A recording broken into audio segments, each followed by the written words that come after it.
What's up, everybody? Thanks for stopping by the Nation's Corner tonight. Hope everybody had an awesome week. Tonight, joined by Tony Justice, the greatest truck driver of all time, and Mongrovian Mike. What's up, guys? What's going on? Up? I asked you first. All right, Tony. I am doing awesome. I'm doing awesome. That's it? You're just awesome? All the time awesome? Well, okay. Yes. So, behind the curtain. We know there's more to it. Back. Yeah, so I took last week off. I was a little bit overwhelmed with everything going on in my personal life with trying to sell my truck and trailer, this thing right here that I'm in. And finally, it's sold. It's selling next week. I actually talked to the guy this morning, and he is headed to Arizona. So he told me that when I got to the yard that he would contact payroll at my company and they would line me out. So it looks like this thing is going to a new owner, and I'm becoming a company driver, which is awesome. So I'm completely happy. And I went to a record shop today in Missouri, did my thing, got me some records that y'all can see back there on the back wall. Of course, y'all can't make them out, but I had a great time today, and that'll be released in a couple of weeks on my vlog on Wherever Justice May Roam. So y'all check it out on YouTube. Other than that, everything's great. Awesome. Sounds like a good week. Awesome. Oh yeah. Mike, what about you? Well, I went to the Cap Pro show last night in Lynbrook, Long Island, and that kicked ass. Our very own Gabby Forza, she weathered the odds. She fought through the odds of Ariella Nix trying to change the rules because Ariella Nix is the general manager. So, she rolled her up to the pin. No good. No roll-ups are allowed. So I restart, ring the bell again. Then she made a submit. She said, no submissions. And that was it. Then she finally got the spear in. And, our own Nürnberg is moving on in the finals. And also got to see Rosemary, who she lost to Magnificent Mimi last night in the first round of the tournament too. I should let you know it's a ladies tournament. It's the women's championship belt, which they're bringing back, and it's gonna have Chris Statlander on there on one of the side plates, and it's a really nice looking belt, and I think our own Gabby's gonna get that. And then today went to VPW, and that was at just a local fundraiser, and saw a few of the same people today, and hung out with my buddy Ciara, the cosplay kid who just does everything, and she always dresses like all the wrestlers, and it was just a fun day and night last night. So that's that. And that sounds awesome. And also cheers to Cade Lothbrock because he used my cane.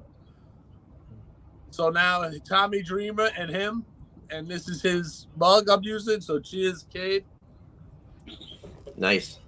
Cool. My cane is becoming popular. That's very cool. Yeah, we so Tuesday we Mrs. Farmer and I celebrated our 30th anniversary. We didn't do anything big this week because we have a thank you. We have a big vacation planned next month. So thank you.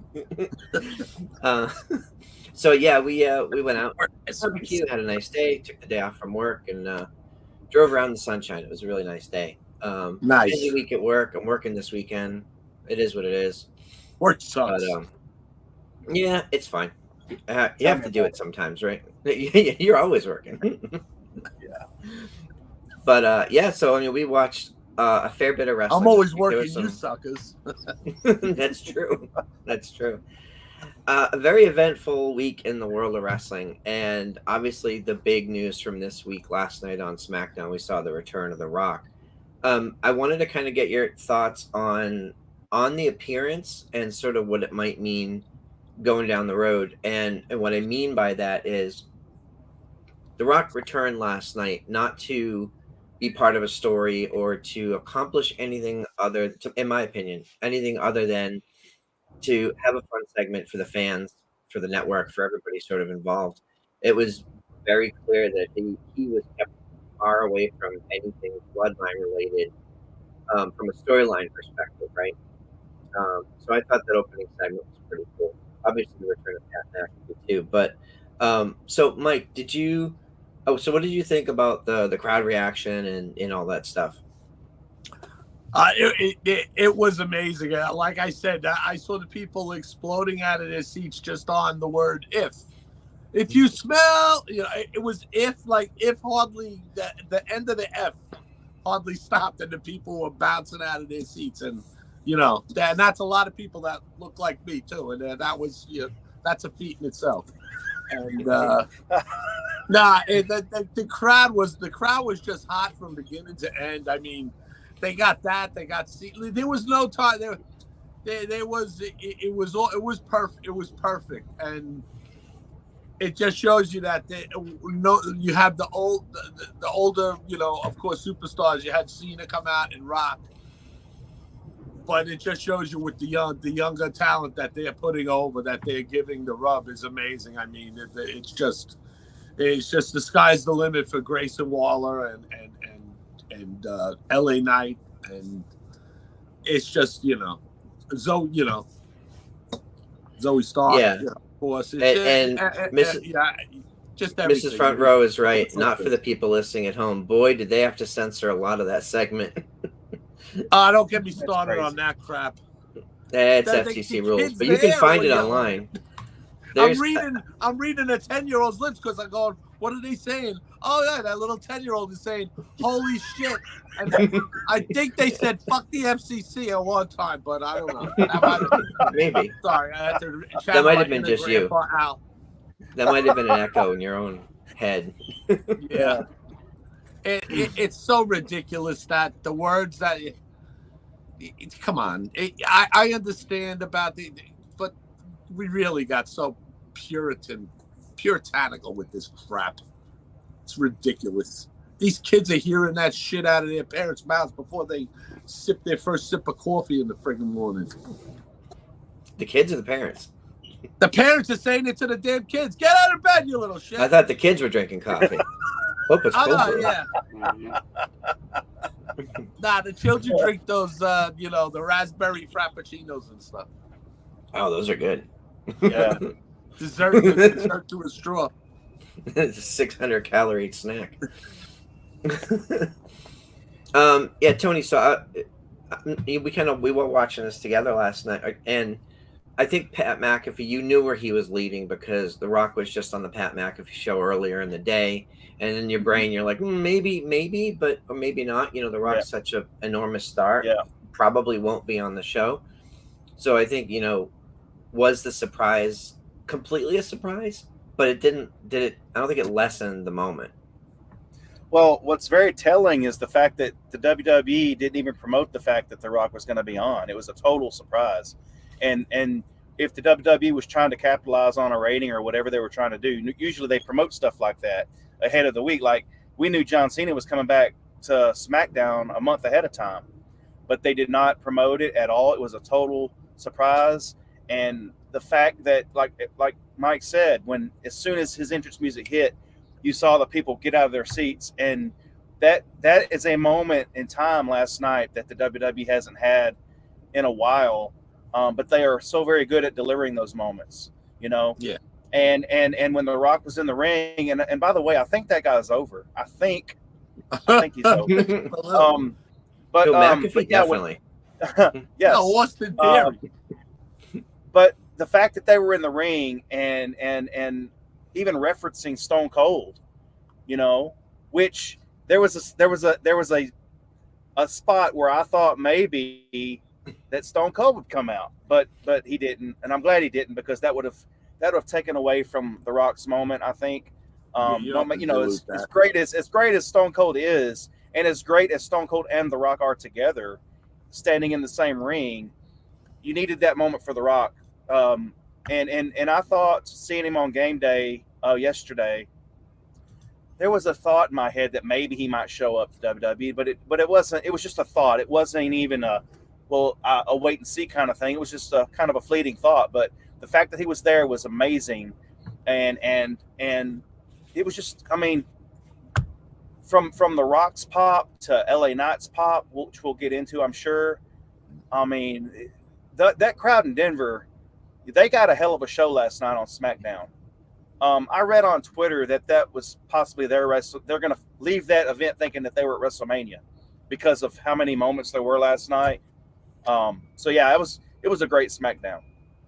Yeah, and it's pretty cool because WWE is doing such big things, right? Like that show sold out a while ago.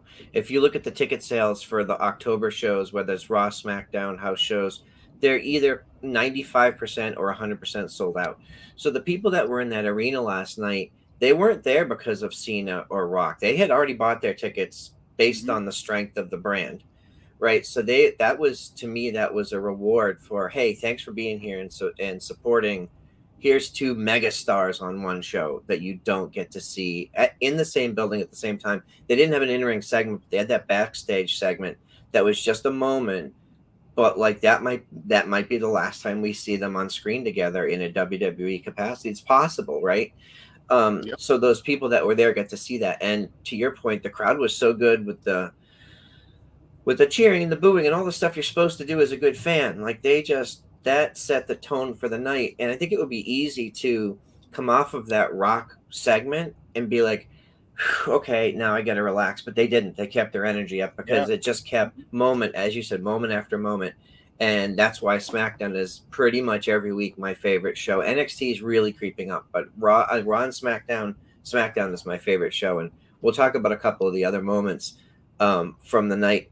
But I just thought it was really cool. So my second question is, since they didn't actually tie Rock into the Bloodline story at all, he did mention it when talking to Pat McAfee earlier on Game Day. And he said, that his appearance last year at Mania was locked in. In 2022, they had locked in his appearance for 2023 against Roman. And then he said and this is what I want to get your opinion on, because he said that he wouldn't come back and do it unless it was going to fundamentally and positively change the business. Like, he's not looking to come back for a match or a moment. He wants to come back and have such an impact that everybody in the locker room, men and women alike, all get elevated. And I think that's a huge task. And he said they just didn't get there, which is why he didn't appear. Good for Cody, right? Yeah. Wow. Yeah. Mike, what do you think about that, man? The Rock saying that is epic. Yeah, that he was locked in because everybody said, "Oh, it's no way." But everybody also said he has no filming scheduled, or you know what I mean, at that time. Remember, so people were definitely sniffing around, but that would have really derailed everything for Cody. I mean, LaGreca's head would have exploded then. Forget about it. Well, but well, wait, but now this year, what is it? What does it implicate? What does it implicate for this year, though? Because now we're seeing him, and so Rock talked about that, right? He talked about that. Pat McAfee said, "So will we see you this year?" And he kind of looked back at the crowd, and he looked at and he said, "You never know." And it wasn't a no, I have a film. It isn't no, this is Cody's time, or Roman's doing his own thing. It was maybe. And he's good you could sell 10,000 tickets on maybe, right? He's done that for years. He's done that for years too. He knows how to play people. What do you mean? You never know. You know. No, you just always leave that answer where it could go either way, and that's it. And wrestling, you always never know. It's always Rowdy Piper. Just when you think you got the answer, I change the question. Okay, but here's where I start to get like, you don't want a Daniel Bryan moment where everybody thinks something's going to happen and it doesn't happen. If The Rock planted enough of a seed yesterday where there might very well be him versus Roman or him and the Bloodline, whatever that looks like, if that's not a thing that's going to happen, man, a lot of fans between now and then are going to, and maybe that's our own fault for like speculating wildly, but yeah, there's still that moment where you don't want to raise expectations so high that meet them. Yeah, I also don't think that it's something where The Rock has to go for the Universal title. You know, he doesn't have to go for that. No. That's nothing to him. To him, it would be more like, you know, having people respect the family, having, you know, and with Roman bringing the disrespect and being too full of himself, I don't know. Who knows? But Cody still has to finish that damn story. Yeah. You just wonder how, you know, I mean, we still have a trade announcement to show up on SmackDown for Jey Uso, and we still don't know who that is. And you know, I think it's Cody, but It has you to know, be somebody big. It has to be. Yeah, because I mean, how else are they going to put Cody back in the story with Roman if he's not on the same show as Roman? I don't think he needs to be in that story. Yeah, no offense. They're not going to trade Jay for Dana Brooke or that, you know. They're not going to trade for a lower, you know, a lesser talent on the totem pole. They're going to go, you know, that's main event Jay. So they're going to want the main event to Purdue. Tozawa to SmackDown. You can't see that? Yeah, it's not going to happen. Yeah. No offense to Tozawa or Dana. Yeah. No offense, Dana. Hey, Dana Brooke's doing great things in NXT for real. She's killing it. And she's getting the heat I'm that happy she for her. needs. Yep. She's always good as a heel anyway. So to your point, I think that the Rock versus Roman is an easy booking decision, right? It's an easy storyline to write for a night. But if their goal is Paul Heyman-esque and they want to build that as the chapter 1 to his story, that has to be, first of all, you're talking about it having The Rock be part of a program that could run 30, 60, 90 days, whatever it is, right? So he has to be invested in making appearances, maybe not matches, maybe just whatever, but that's a huge investment time-wise for him, and his time is not cheap.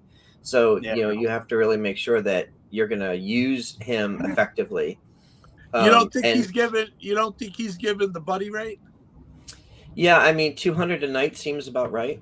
300 maybe. Seems fair. He'd have to pay his own travel, though. He'd have to get and plus, you know, plus hot dogs and, you know. No, hot dogs aren't cheap. Have you been to those arenas lately? Oh, speaking about hot dogs, the look on Leo's face when the waitress came by with a tray of hot dogs to go in the back for the talent. The look of disgust on the poor guy's face. That was a good moment. Yeah, that's funny. So the other big moment last night was obviously John Cena and the Grayson Waller effect. John Cena didn't get to talk. Like, John Cena is known as being one of the best talkers, if not, in my opinion, the best of all time. He kept getting the microphone taken out of his hand. I thought and you could see him. It was hilarious. Yeah, when you listen, you just shut up and listen. You learn at the foot of you know, you learn at the feet of Jason Waller. He was giving him the rub. He figured I might as well. Grayson Waller. Jason Waller. Jason's the other guy on Raw. Yeah, whatever. That Waller guy. Yeah. Jason Wallerby. John Cena.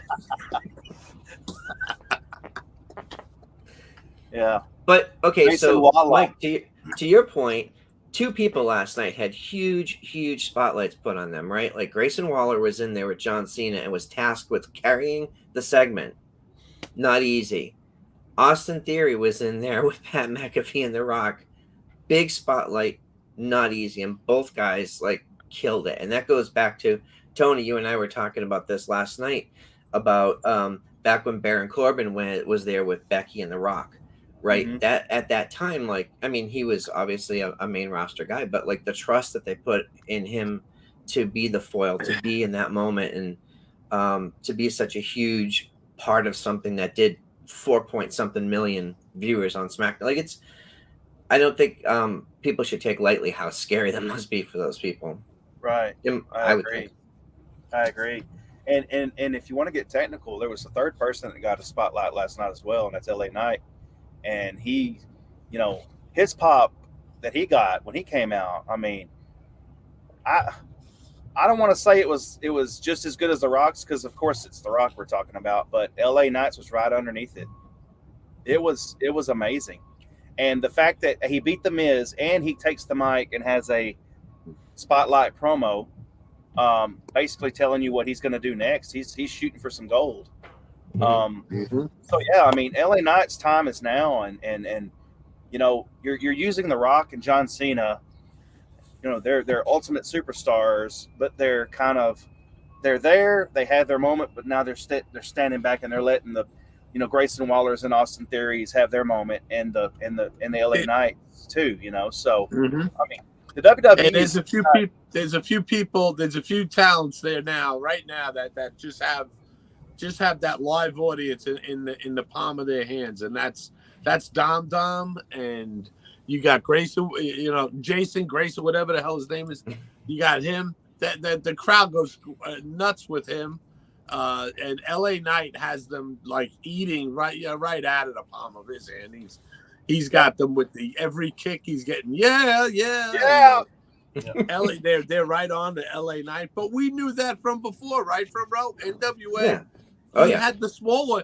He's just like that, whether he's in front of 2 people, 10 people, or 15,000.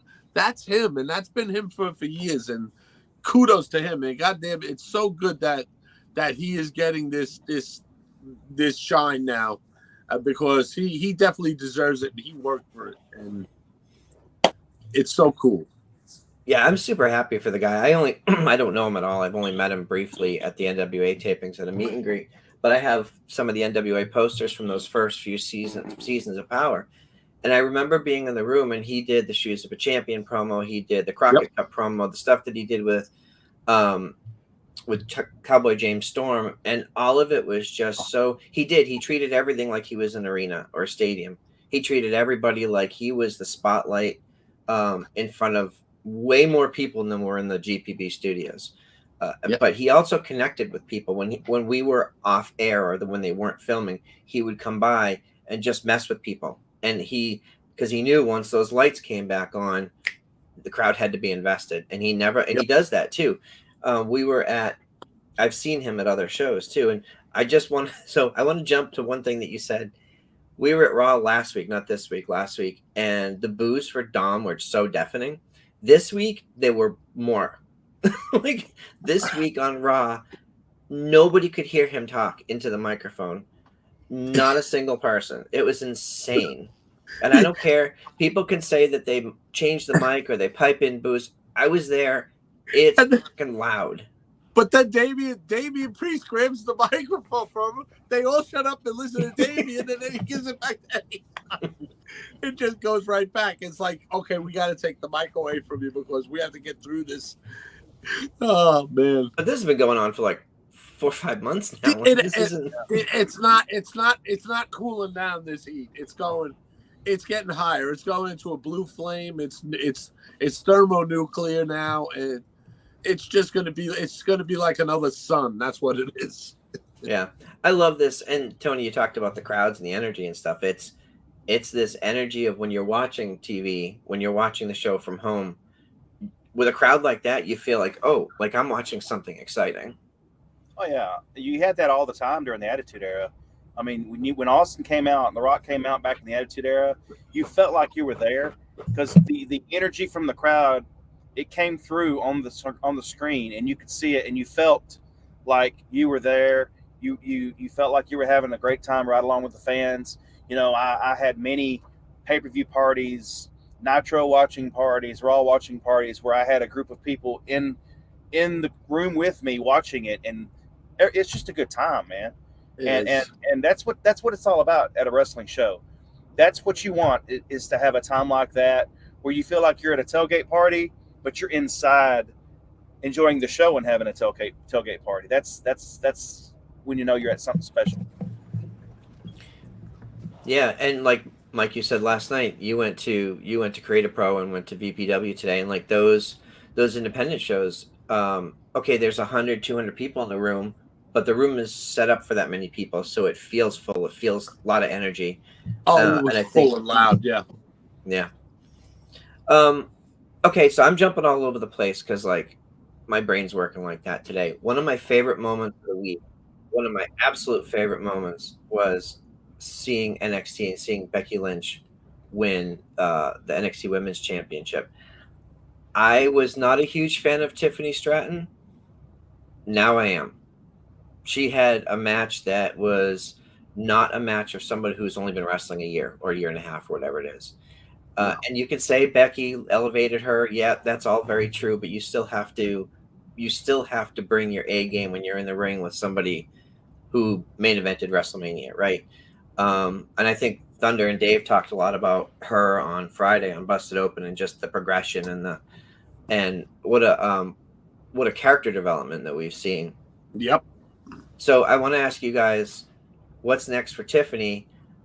But also, like, Becky's now the champion there, right? She's now a Grand Slam champion. Who can possibly step up to her, at this point? Well, I don't know. Can it rhyme? It might rhyme with Jade. Jade Cargill. It might rhyme with that. We're gonna get there. Be patient. But anyway, no. I know. I just wanted to put that in there. Yeah, sooner or later, it's going to be that. But who is in there that Becky is gonna elevate? Who needs that next level? I think you're going to see. I think you see the turn with JC Jane, and we have Thea Hale is turning. So I think you're going to see a good Thea Hale. I think you're going to see Thea Hale and JC Jane stepping up to Becky. But also, I just want to say with Tiffany Stratton, that there is, I know people were on the fence about her and they didn't know, is this character or whatever, what is she playing with, bullying them on the show? And I kind of realized then that, this is her. She's your typical 5'2" player. She's got it all. She's got it all because you saw her like step up and get interviewed on was it Raw or Raw? She was on, right? Mm-hmm. Yeah. So I mean, she was on Raw Live, with that mic, and there was no, hey, can we take, we're live, pal. No, she handled that and treated it like she's been there for years, So she's going places. All she's gonna get all the fine tuning. She wrestled up now with Becky, and the sky's the limit for that kid. So Tony, my question to you is, I'm not a big fan of ratings as far as being an accurate representation of who's watching the product, but it is a very clear indicator of trends. Right. So if you're doing 20% more each month or 10% more, then your product's getting better. More people are watching. That's just how this thing works. It doesn't tell you exactly who's watching, but it definitely shows you more or less people. Right. On NXT this week, they did like 850,000, which is a huge number for them. But the important number to me was at 10 o'clock, they did an overrun for that main event match. And they did like 1.08, like almost 1.1 million going into the overrun, and that's when the drop off usually happens. Right? Yeah, but you had Becky and Tiffany in there, and they spiked at another like 160,000 people. Well, I'm sure Fuckboy Island didn't really like getting those ratings. Well, so the fact that Becky is it sustainable? That's what I was going to ask you. Is it sustainable? Well, that guy seems to think so. He's hungry. Yeah. So it's something to bounce off of for, because think about it. We knew Becky was going to be on NXT 2 weeks prior. It was announced on Payback, right? Yep. And then on the Raw. So you knew she was going to be there. The fact that they were in the main event, and I didn't get to watch NXT Tuesday, but the fact that they were in the ring together having a great match, so people wanted to stick around to see if they thought Becky was going to win, because you're not going to have Becky on NXT in a title match and her not win, unless she's there to elevate. But the fact that she won, they wanted to see it happen, and Tiffany, no discredit to her. She's doing her job as a heel. I think she can get even better than she is now. And I mean, she's basically NXT's Mandy Rose now. You know, ever since Mandy left, Tiffany took Mandy's kind of spot there. But yeah, the question on who can, I like Thea Hale. Thea Hale is showing some. She's definitely got something, and she's turning heel, I think. So yeah, I think she's going to be a great contender. I just love her character now. Yeah. So yeah, I think Thea's going to be great to challenge Becky for that championship. But the fact that Becky's there and is the NXT champion, that the women's NXT champion, that is great. Yeah. Yeah, I think it's pretty cool. They do have a number of people that are in a good position to fill that. Like, where's Roxanne Perez? Like, what's she doing? Like, she should be right. Roxanne versus Becky. Sure, all day. And I also love the way that they're doing it now. How they're rewarding the NXT crowd with some of the people from SmackDown and Raw, but they're also introducing the NXT people. I feel it in a different way now. Like you're seeing them, and then like Michael Cole's going, oh, that's Grayson Waller, or that's so and so. Tiffany was in the audience. They kind of interacting with them a little more rather than just saying, oh, that's so and so from NXT. It kind of introducing them to the WWE universe, even though I think that the universe is way smarter than WWE treats its universe. Okay, Mike, that's a good point, because it used to be like if NXT was, if their ratings were 400, 500, 600,000 and Raw and SmackDown were doing 2 and 3 million, right? The statement that a lot less people are watching NXT was true back then. Yes. This week Raw did like 1.6 million. NXT did 1.1. So there's a much smaller gap now between the people that are, and that the NXT people largely are watching the rest of WWE's products, right? Most of them. Yes. So well, actually, Fuckboy Island got to 1.1. But no, not true. No, I know. No, I know the rate. I know when WWE gets the ratings. I just let them have their flowers. Damn it. No, they get the flowers. I give flowers and the to money. all the promotions that deserve it. Yeah. Yeah, so there's so much stuff going on in NXT. I kind of want to jump over and ask you guys, because I saw a lot of stuff online. I was very critical of Brock Lesnar, the booking of Brock Lesnar, not him personally. I would never say that to Brock Lesnar. But there was a time when he was champion and he was never around. Like, he would go months without even being on the show, and it used to frustrate the hell out of me, because I was like, all these other people they don't have anything to chase. Like, they're chasing secondary titles, which is great, but like, your main title is not even being defended. So like, Seth Rollins is killing it. He's defending it on Raw, House of shows, like all this stuff. He's all over the place. I understand Roman's schedule is different. Like, he has a new contract. He has health concerns. I get all that. But we're sort of getting into the same territory for me when you have a champion that's just never there. Like, not never, but is rarely there. I don't need to see him in the ring. I don't need to see him in the ring except for pay-per-views and in special matches. But I want to see him on TV, furthering the storyline, representing the championship. Like, and for me, we're sort of getting there. I don't know if you agree, Tony, or not. Well, can you imagine if he had been there last night? No, last night wasn't the right night. Last night would not have been the right night, because he can't be entangled with The Rock right now. Right. He shouldn't be there at all. Yeah. But on a normal night, like, yeah, I think that storyline is floundering, right? A little bit without him being there in person.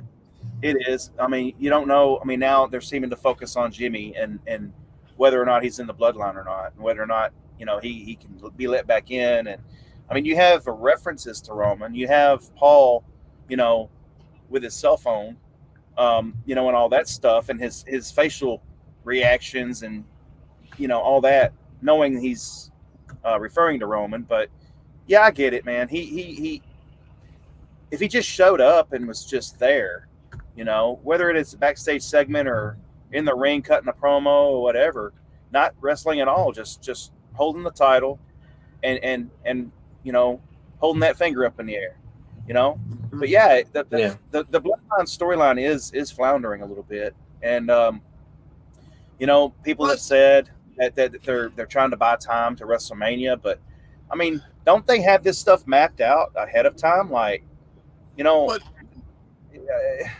just real quick, I want the people in the chat to chime in too, because I want to hear what everybody in the chat thinks about this. If we should we see more of Roman, or are you guys all happy with the way things are going? Is the Bloodlines? What are we doing here? But the thing is it floundering, or are they just letting the Bloodline simmer right now and letting people get more, because you have the Judgment Day is really heating up, and plus that side too. They're trying to talk Jimmy, and they talking shit with Jimmy and Jay, trying to recruit them. So that sooner or later it's gonna come to a head, and I come to the head of the table actually. But in other storylines too. I mean, there was so much stuff last night. Did it matter that we didn't see Roman? But I understand that. I think I figure that they're just laying low a little bit with that storyline and letting some of the other storylines flourish and maybe have a little bit more attention. And then because as soon as he shows up,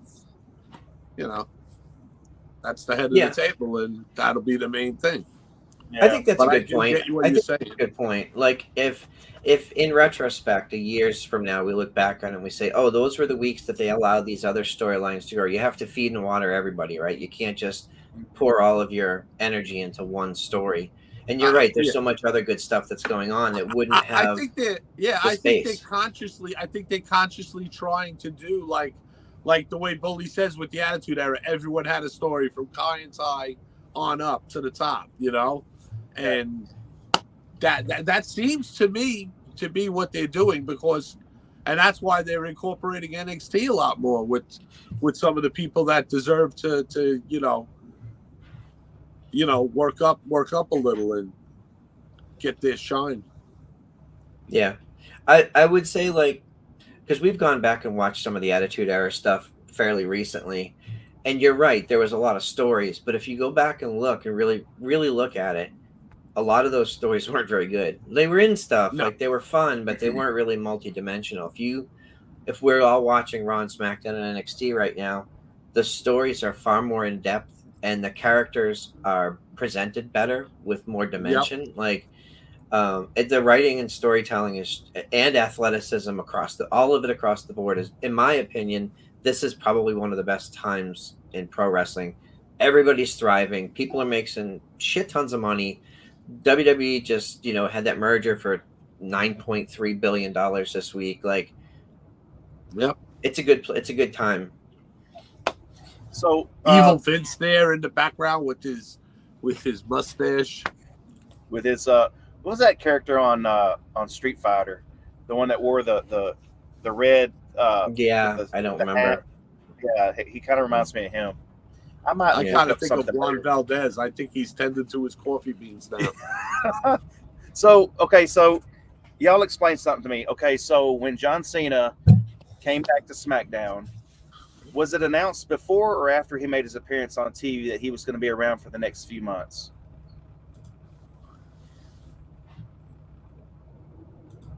Meaning? No, I think he announced that. I think they announced that he was going to be coming to live shows, not house shows. No, but like last time was the summer tour of Cena or whatever. Yeah, Cena. Yeah. So was he on TV? And did he say it on TV that he was going to be around for the next few months, or did he say it after he appeared? Then he said it on Twitter or whatever. When was that? Because my point is, that I don't know. I think they made an announcement with his dates on social media. Okay, I'm pretty sure. I could be wrong, but I thought that they had given a list of the cities that he was going to be in. Okay, so then my point would be, do you think we might get the same thing from The Rock? Like, you think he'll be around for, like, not every SmackDown, but do you think we'll start seeing him more and more now that he doesn't need the money? But now that Hollywood is on strike, and he's not doing anything else right now, do you think we might see him more often on WWE television?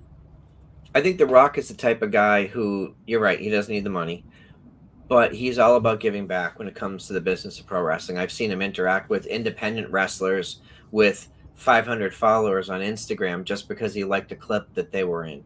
And a guy like that with 400 million followers on Instagram, that puts a spotlight on somebody just by liking a comment, right? So to your question, like, I think if The Rock's going to come back and do a program, then you have to advertise it because you have to get the ratings and the ad revenue.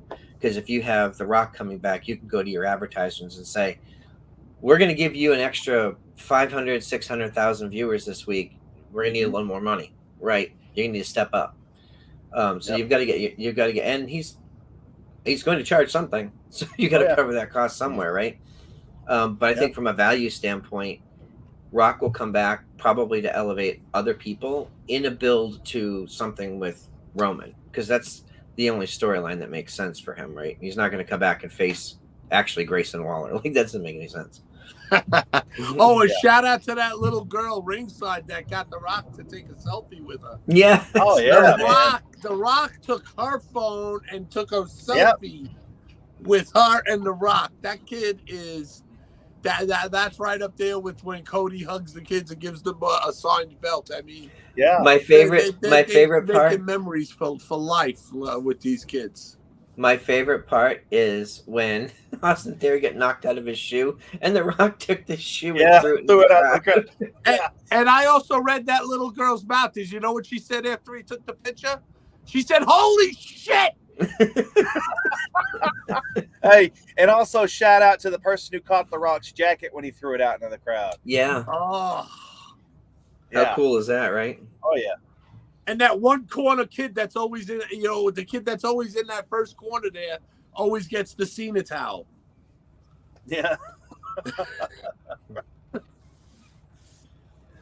Yeah, to Deb's point, that's a good point. We digress.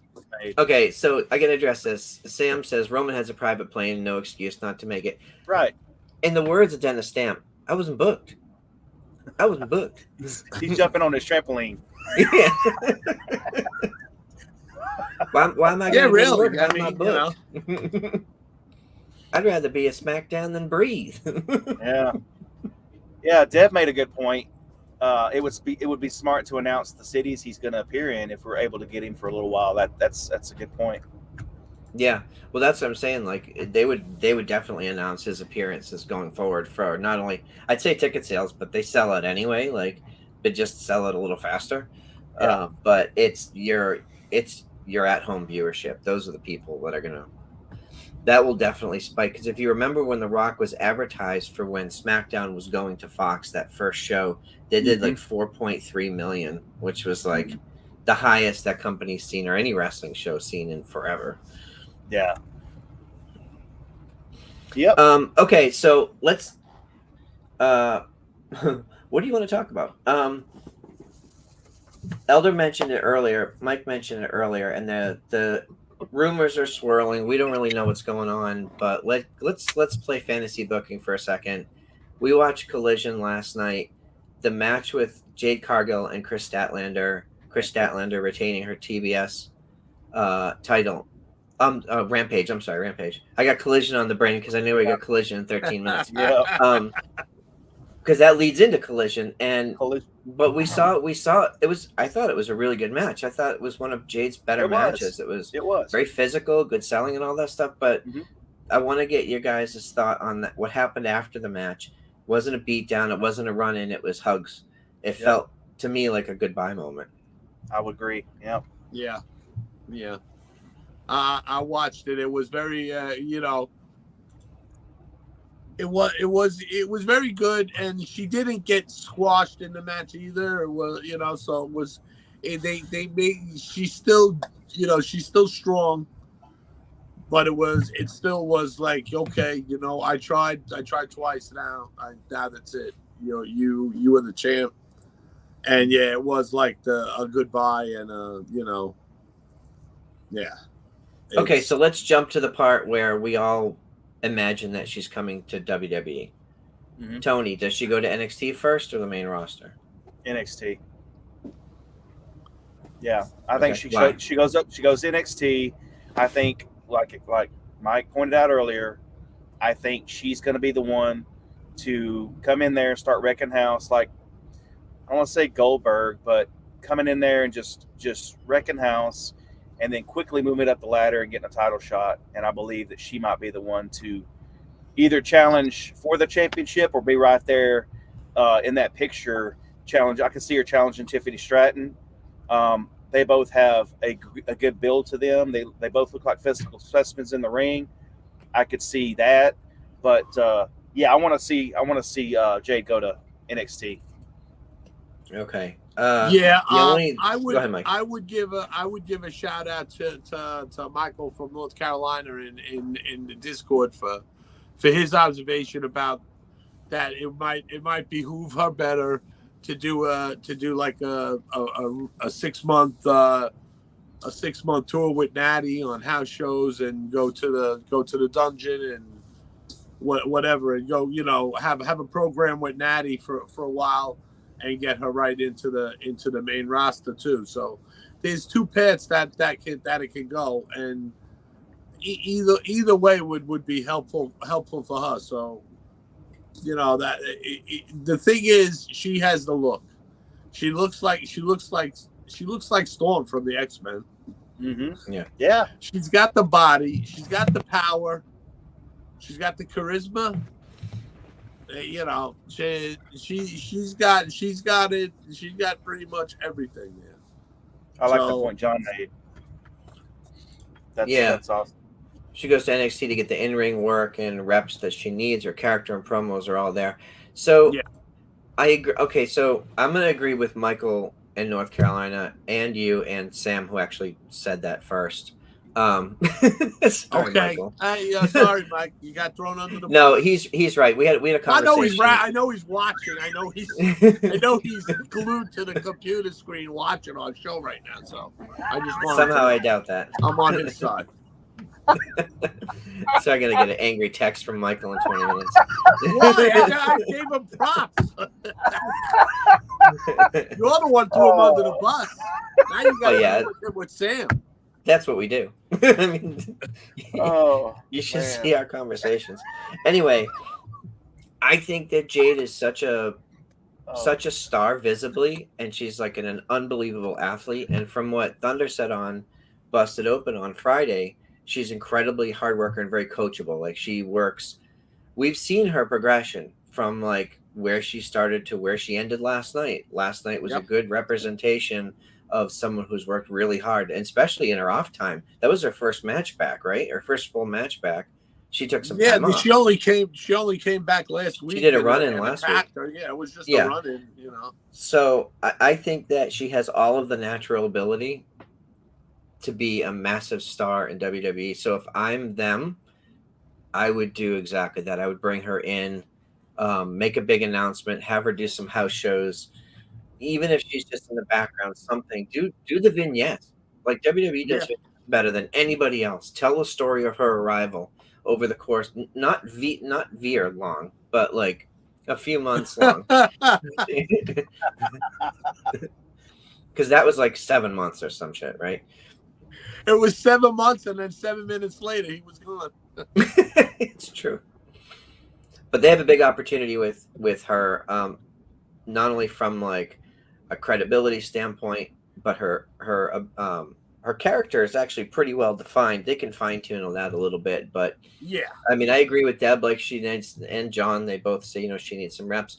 It's just a matter of being in a coaching environment. You don't have to be in NXT to get NXT level training with Natty in the dungeon. You can go to the PC and not be in NXT. You can just work out there 4 days a week. Exactly. With all those, it's all available to people. You know what I mean? This idea that they only have people have to be in NXT to go there is not true. Like you can be a main roster person and go there 3 days a week. And she's a name already, though. She's a name. Yeah, She passes the airport test. She walks through an airport and a lot of heads turn, I'm sure. Yeah, and she's not someone that they need to bring in and make a new character for. Like she's a package deal. She's ready to go, plug and play. All right, the big question is it Jade or is it Jade Cargill when she goes in there? Or is it Jade whatever they decide? Or They might give her a new last name, but it'll still be Jade. yeah. I think it'll still be Jade. She like you said, she has brand recognition, she has character recognition, although they haven't really done that in a while. Yeah. And shout out to Mark Henry, because that's another Mark Henry discovery, isn't it? Isn't Yeah. she? Yes. Yeah. I like There you go. Snake, Jade Storm. Hey. So can you Jade imagine? Storm. Yeah, there are sometime too in many the Storms future, already. you know, Tim Storm, Mark- Tony Storm, James Storm. Yep. Hey, just Yeah. like Bully Ray had two of his students, Camille and Kylan King, going against each other. Maybe two people that Mark Henry discovered will lock horns soon one day. Be Bianca Belair and Jade Cargill, and that would be take my money. Here's my routing code. There's another possible WWE appearance. Camille. Yeah, maybe. I mean, that Camille would probably go to NXT because she doesn't have quite the amount of television time live television time that Jade does. Not from a talent perspective, but just from a learning the ropes perspective. Yeah. I'm a huge fan of Camille. You know, we saw her win her title a few years ago. She has to get the respect. I mean, 84 days or whatever 800. It was over 800. Over 800 days. Yeah. That's Yeah, almost 2.5 years, like 2 years and change. Come on, that's something else. Yeah. Yep. No, that's a good call. Like, I would love to see Camille in NXT. Man, that would be awesome. The future would be bright for women's wrestling in WWE. Not that it's been dim in a while. It hasn't. Yeah. Speaking of women's wrestling, we've got Mission Pro Wrestling's Thriller coming up on October 21st. I'm super excited. We're going to be there. Everybody's going to be descending upon San Antonio again for a great show. If you're going to be in the area, make sure you get to Thriller. There will be a costume contest. We have a special guest judge. Veda Scott is going to be in the house judging and also doing commentary for us. I'm so excited. And make sure Scott knows who you are, so he knows that you don't win the contest. That's not a mask. That's you.